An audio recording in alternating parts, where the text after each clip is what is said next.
សម្រាប់បងប្អូនដែលស្រឡាញ់ទន្សាយពូជស្អាតអាចមើលទន្សាយខាងហាងរបស់យើងខ្ញុំបានហ្នឹងហើយមានទន្សាយពូជស្អាតហើយសម្រាប់អ្នកដែលចង់បានអាចឆាតចូល Telegram ឬក៏ឆាតចូល Page ក៏បានដែរហ្នឹងហើយសម្រាប់ទន្សាយទាំងអស់នេះវិញគឺយើងផ្ញើទៅខាងភ្នំពេញហ្នឹងនេះយើងផ្ញើទៅខាងភ្នំពេញខ្ញុំអរគុណច្រើនបងហ្នឹងហើយដែលបានជួយជាវទន្សាយពីខាងហាងរបស់យើងខ្ញុំដែលមានពូជផ្លែច្រើន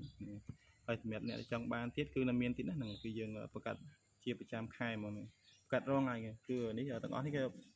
ផលិតផលក្នុងស្រុកណាយើងអត់មានយកពីក្រៅប្រទេសមកទេចឹងសម្រាប់ចង់បានទន្សាយលម្អចាំសុខភាពល្អហ្នឹងហើយនឹងធានាសុខភាពអាចមើលខាងហាងរបស់យើងខ្ញុំឬក៏មើលក្នុង Page ហ្នឹងហើយ Page ក៏មាននៅក្នុង Page របស់យើងខ្ញុំគឺខ្ញុំដាក់